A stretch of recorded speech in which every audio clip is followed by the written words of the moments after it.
అరిషడ్వర్గాల అంతానికే అయ్యప్ప స్వామి దీక్ష. మానవ జన్మకి పరమార్థం మోక్షాన్ని పొందడమే.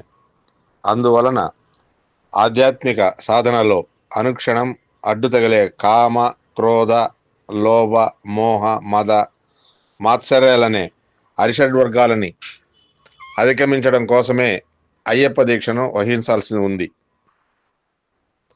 జీవానాం నరజన్మ దుర్లభం.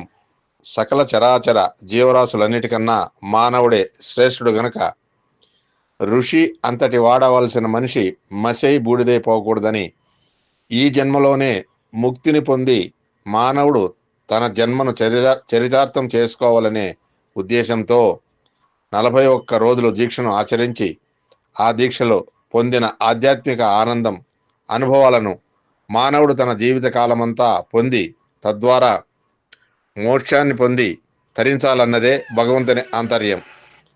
ఈ దీక్షా కాలంలో కఠిన బ్రహ్మచర్యాన్ని,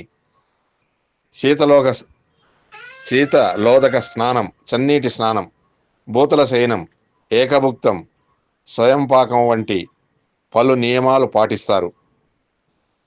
ఇంద్రియ నిగ్రహం కోసం 41 రోజులు దీక్ష తీసుకుని స్వామివారి దర్శనార్థానికి వెళ్ళడంలో మనిషిని శారీరకంగా, మానసికంగా దృఢంగా క్రమశిక్షణలో ఉండేందుకు ఈ అయ్యప్ప దీక్ష ఎంతో ఉపకరిస్తుంది.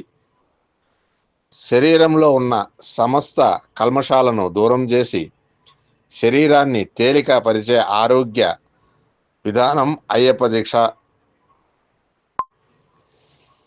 భక్తులు కార్తీక మాసం నుండి దాదాపు మార్గశిర పుష్య మాసాల వరకు నియమనిష్టలను ఆచరిస్తూ ఉంటారు. ఐహికమైన సౌఖ్యాలను పరిత్యజించడం, మద్యం, మాంసం, ధూమపానాది వ్యసనాలకు దూరంగా ఉండడం, స్వామి చింతనలో స్వామి భక్తులతో సమయం గడపడం, సాత్విక జీవనం అవలంబించడం ఈ దీక్షలో ముఖ్య లక్షణాలు. వీరి దినచర్య తెల్లవారుజామున లేచి చన్నీటి స్నానం చేయడంతో మొదలవుతుంది.